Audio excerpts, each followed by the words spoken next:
Hello friends, आज का topic बहुत ही आइडियल टॉपिक है और ये हम सभी से संबंधित टॉपिक है। यदि आपने चैनल को सब्सक्राइब नहीं किया हो तो प्लीज़ चैनल को सब्सक्राइब करिए ताकि आप ही से रिलेटेड इस तरह के विषयों पे मैं आपसे चर्चा करूं और ऐसे ही प्रॉब्लम्स जो यूथ फेस कर रहे हैं या स्टूडेंट फेस कर रहे हैं उन पे मैं चर्चा कर सकूं। जी हाँ दोस्तों, फ्रेशर हूँ, नौकरी नहीं लगती। हम जब भी अपना ग्रेजुएशन या पोस्ट ग्रेजुएशन किसी यूनिवर्सिटी या कॉलेज से करते हैं तो एक सबसे बड़ा सवाल हमारे जहन में आता है, एक्सपीरियंस कहाँ से लाऊं। या यदि आप कोई इंटरव्यू में या जॉब सर्च करते हैं या जॉब डिस्क्रिप्शन पढ़ते हैं, वहाँ पे भी आप यही अक्सर पाते हैं, requirement 1 to 2 year experience minimum. अब ये एक्सपीरियंस कैसे लाया जाए, ये एक्सपीरियंस कैसे क्रिएट किया जाए, और ये एक बहुत ही बड़ी प्रॉब्लम है उन युवाओं के लिए या स्टूडेंट्स के लिए जिन्होंने अभी अभी अपना जो प्रोफेशनल कोर्स या टेक्निकल कोर्स को कंप्लीट किया है। यदि आप इंजीनियरिंग में हैं, यदि आप मेडिकल में हैं, यदि आप मैकेनिकल या ऑटोमोबाइल कोई भी क्षेत्र में हैं, एक्सपीरियंस कंपनी हमेशा मांगती है और प्रिफर भी उन्हीं को किया जाता है जिनके पास में एक या एक से ज़्यादा वर्षों का एक्सपीरियंस हो। ऐसा क्यों?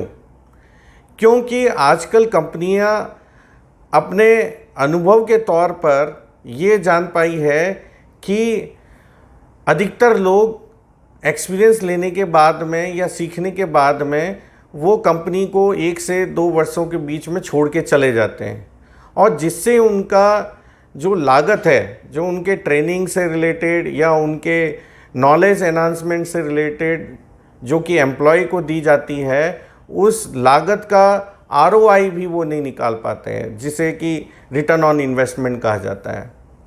और परिणाम स्वरूप फिर से उन्हें एक नए टैलेंट और नए रिसर्च को ढूंढना होता है।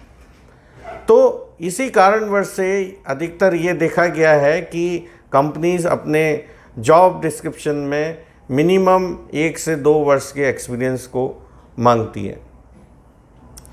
आप विद्यार्थी हैं, आपने अपना टेक्निकल कोर्स कंप्लीट किया है, आपने अपना प्रोफेशनल कोर्स कंप्लीट किया है, लेकिन एक विद्यार्थी अपने लर्निंग प्रोसेस में या कहें तो अपने ग्रेजुएशन में किस तरह से एक्सपीरियंस को गेन कर सकता है।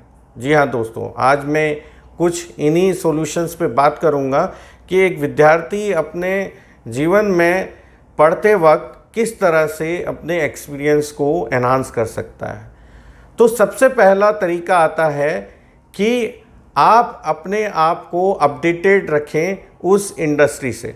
जी हाँ दोस्तों, जिस इंडस्ट्री में आपका इंटरेस्ट है, आपका एरिया ऑफ इंटरेस्ट है, यदि वो मैकेनिकल है, यदि वो एफएमसीजी है, यदि वो होटल इंडस्ट्री है या फिर हेल्थ केयर इंडस्ट्री है, इन सभी क्षेत्रों में आप अपने आप को अपडेटेड रखें। अपडेट रखना बहुत ज़रूरी है।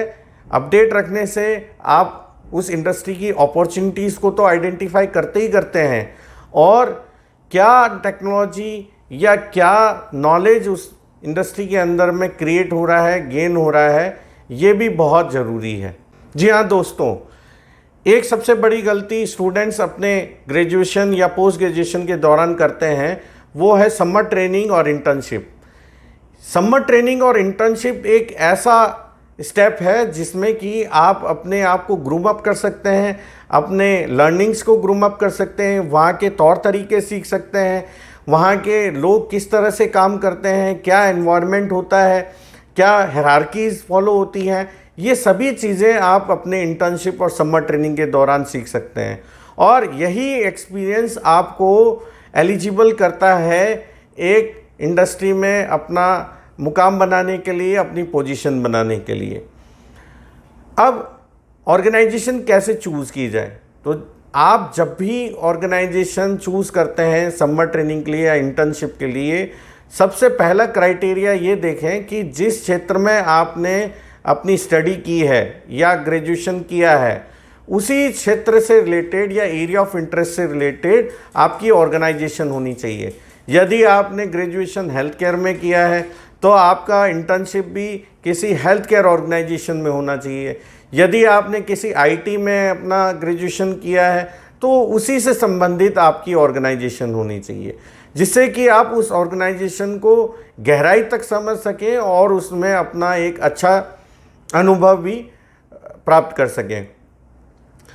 अब ऑर्गेनाइजेशंस भी कई तरह की होती हैं। ऑर्गेनाइजेशंस कुछ स्टार्टअप्स होती हैं और कुछ जो है वेल इस्टेब्लिश ऑर्गेनाइजेशन होती हैं।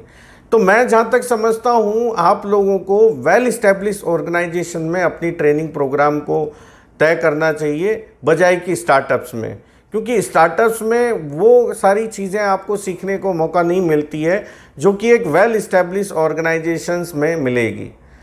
दूसरी चीज़, आप अपनी नेटवर्किंग को क्रिएट करिए। जी हाँ दोस्तों, जब भी आप अपने समर ट्रेनिंग में या आप अपने इंटर्नशिप में किसी ऑर्गेनाइजेशन में काम करते हैं तो वहाँ के एम्प्लॉयज़ से मिलिए, मैनेजमेंट से मिलिए और अपनी नेटवर्किंग तैयार करिए। ये नेटवर्किंग ही आपको अपने जॉब अपॉर्चुनिटीज़ को ढूंढने में, सर्च करने में और उन्हें लेने में भी मदद करेगी। Create your angel mentor. जी हाँ दोस्तों, हर क्षेत्र में हमें मेंटर की आवश्यकता होती है, चाहे वो हमारी स्टडी के दौरान हो, चाहे जॉब सर्चिंग से रिलेटेड हो, चाहे हमारी पर्सनालिटी और सॉफ्ट स्किल्स को डेवलप करने से रिलेटेड हो। मेंटर हमें हमेशा अपनी स्किल्स को शार्पन करने में, नॉलेज देने में और उस इंडस्ट्री को समझने में मदद करते हैं। जहाँ पे भी आप अपनी इंटर्नशिप या ट्रेनिंग करने जा रहे हैं वहाँ के मेंटर्स को आप सुने, फॉलो करें और उनसे अच्छे कॉन्टेक्ट्स बनाएं, ताकि यही मेंटर आपको उस इंडस्ट्री में सेटअप होने में और जिस तरह की स्किल्स आपको चाहिए उनके बारे में अपडेट करते हैं। तीसरी चीज़, हम लोग टेक्निकल स्किल्स तो सीख जाते हैं या फिर कहें नॉलेज तो बहुत हो जाती है, लेकिन कुछ हिस्सों में हम कमज़ोर रह जाते हैं और वो हिस्से हैं सॉफ्ट स्किल्स। जी हाँ दोस्तों, soft skills that you have to learn to find out the problems and how to solve the problems। अक्सर ये देखा गया है कि बच्चे जो टास्क असाइन किया जाता है ऑर्गेनाइजेशन में या उनके मेंटर ने जो टास्क दिया होता है उसे परफॉर्म करते हैं। ऐसा बिल्कुल नहीं होना चाहिए। You have to search the problem. आपको अपने लेवल पे प्रॉब्लम सर्च करनी चाहिए और उसी का ही सॉल्यूशन भी आइडेंटिफाई करते हुए आपको सजेस्ट करना चाहिए, जिससे कि आपके प्रॉब्लम सॉल्विंग की टेक्निक आपको हेल्प करती है किसी भी इंडस्ट्री में प्लेस करने के लिए। Second soft skill, team work. जी हाँ दोस्तों, आपको हमेशा अपने आप को टीम वर्क में परफॉर्म करना आना चाहिए, क्योंकि जितनी भी बड़ी ऑर्गेनाइजेशंस होती हैं वहाँ के प्रोजेक्ट्स टीम में ही परफॉर्म किए जाते हैं। कुछ आपके कोवर्कर्स होंगे, कुछ आपके जूनियर्स होंगे, कुछ आपके सीनियर्स होंगे और यही टीम मिलकर एक बिजनेस को या ऑर्गेनाइजेशंस के गोल को अचीव करती है। तीसरी चीज़, अडेप्टेबिलिटी। जी हाँ दोस्तों, मल्टी कल्चरल अडेप्टेबिलिटी। यदि आप एमएनसी ऑर्गेनाइजेशंस की तरफ देखते हैं तो वो लोग उन्हीं कैंडिडेट्स को प्रीफर करते हैं जो कि मल्टी कल्चर में वर्क कर सके। अब आप कह सकते हैं कि एज ए स्टूडेंट हम एमएनसी कंपनी में कैसे जाएं, तो दोस्तों मैं पहले आपको ये बता दूं, India is country of country. Means हमारे यहाँ पे इतने स्टेट्स हैं, इतने कल्चर हैं, इतनी विविधता है, तो कोशिश ये करें कि जहाँ आप समर ट्रेनिंग या अपने इंटर्नशिप करने जा रहे हैं वो थोड़ा डिफरेंट कल्चर में हो, दूसरे स्टेट्स में हो, दूसरे लोगों के कल्चर में हो, ताकि आप अपने आप को भी अडेप्ट कर सकते हैं मिक्स कल्चर के लिए या मल्टी कल्चर्स के लिए। अक्सर स्टूडेंट बहुत बड़ी गलती कर देते हैं जब भी वो अपने समर ट्रेनिंग या इंटर्नशिप से वापस आते हैं। जी हाँ दोस्तों, आप लोग अपनी सीवी को अपडेट करना भूल जाते हैं।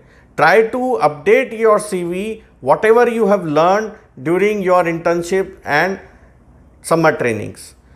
यदि आपने कोई टेक्नोलॉजी सीखी है, यदि आपने कोई सॉफ्टवेयर सीखा है, यदि आपने कोई प्रोसेस को देखा है, तो उस प्रोसेस को, उस टेक्नोलॉजी को अपने सीवी में लिखिए, उस प्रॉब्लम को अपने सीवी में लिखिए कि आपने किस तरह का रिसर्च किया है, क्या सॉल्यूशन आइडेंटिफाई किया है, या उस सॉफ्टवेयर के बारे में लिखिए कि उस सॉफ्टवेयर को आपने किस फील्ड में और किस प्रोसेस में अप्लाई किया है, क्योंकि यही सारी चीज़ें आपको इंडस्ट्री में प्लेस करने का मौका देती हैं और अपने आप को ग्रूम अप करने का भी मौका देती हैं।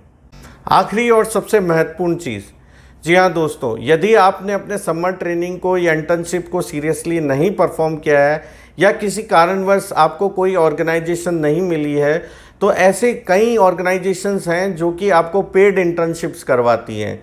आप पेड इंटर्नशिप के थ्रू भी जाकर ऐसे टेक्निक्स और नॉलेज को गेन कर सकते हैं जो कि आपके फील्ड से रिलेटेड है और बहुत ही महत्वपूर्ण है।